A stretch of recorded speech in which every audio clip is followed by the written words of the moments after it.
সংহতি মিছিল থেকে বিজেপিকে নিশানা মমতার। বিজেপির ভোটের নামে রাজনীতি করছে। নির্বাচনের আগে ধর্মের নামে সুরসুরি দিয়ে বিজেপি ফায়দা তুলতে চাইছে বলে পার্ক সার্কাসের মঞ্চ থেকে সুর চড়ান মুখ্যমন্ত্রী। বিজেপিকে 1 ইঞ্চিও জমি না ছাড়ার হুঁশিয়ারি মমতার। নাম না করে নওশাদ সিদ্দিকীকেও আক্রমণ মুখ্যমন্ত্রীর। সংহতি মিছিল থেকে বিজেপিকে হুঁশিয়ারি, বিজেপি ধর্মের নামে রাজনীতি করছে, নাম না করে নওশাদ সিদ্দিকীকেও তোপ।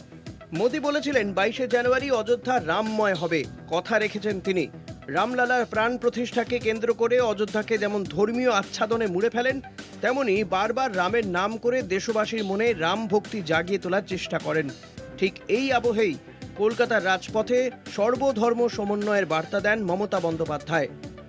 রাম মন্দিরের বিরোধিতা নয়, তবে ধর্মের নামে বিজেপির রাজনীতিকে বিধেছেন তৃণমূল নেত্রী। বাংলায় ধর্মীয় সম্প্রীতি বজায় রাখতে সংহতি মিছিলে পা মেলান মমতা। পূর্ব ঘোষিত কর্মসূচি অনুযায়ী কালীঘাট মন্দিরে পুজো দিয়ে হাজরা থেকে সংহতি মিছিলের নেতৃত্ব দেন তিনি। মিছিলে ছিলেন তৃণমূলের সর্বভারতীয় সাধারণ সম্পাদক অভিষেক বন্দ্যোপাধ্যায়ও, ছিলেন ধর্মীয় গুরুরাও। সর্বধর্ম সমন্বয়ের বার্তা দিতে মিছিলে যাত্রাপথে যে কটি মন্দির, মসজিদ, গির্জা ছিল সেখানেও যান তিনি। পুজো দেন, আরতি করেন, প্রার্থনা করেন। শেষে পার্ক সার্কাসের সমাবেশ থেকে বিজেপিকে তোপ দাগেন মমতা। লোকসভা ভোটের আগে ধর্মের নামে বিজেপি বিভেদের রাজনীতি করছে বলে আক্রমণ মমতার। ধর্মের নামে দেশকে বেচে দিতে চাইছে মোদী সরকার, নিশানা মুখ্যমন্ত্রীর। না ভোট এলেই ভোটের কাছে একদল লোক দেশটাকে বিক্রি করে দিয়ে চলে যাবে। হিন্দু ধর্মের নামে ভোট ভাগ করছে বিজেপি।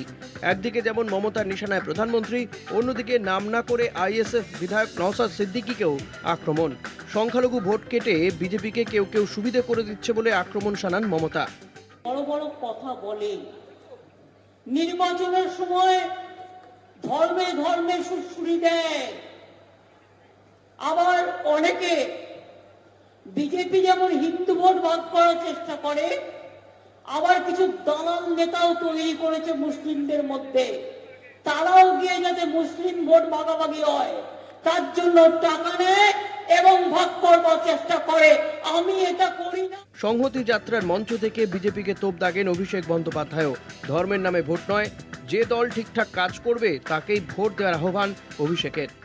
যে আগামী দিন নির্বাচনে আপনার যাকে ইচ্ছা আপনি তাকে ভোট দেবেন। আপনি তৃণমূলকে দিলে তৃণমূলকে দেবেন, সিপিএমকে দিলে সিপিএমকে দেবেন, বিজেপিকে দিলে বিজেপিকে দেবেন, কংগ্রেসকে দিলে কংগ্রেসকে দেবেন, কিন্তু ভোট ধর্মের নামে নয়, ভোট কর্মের নামে দিতে হবে। লোকসভা ভোটের আগে বিজেপি যেখানে অযোধ্যার রামলালা মন্দিরকে ভোটের তাস হিসেবে খেলতে চাইছে, অন্যদিকে মমতার হাতিয়ার সর্বধর্ম সমন্বয়ের বার্তা। সংহতি মিছিল থেকেই মুখ্যমন্ত্রী সেই বার্তাই আরও জোরদার করতে চাইলেন। কলকাতা টিভি।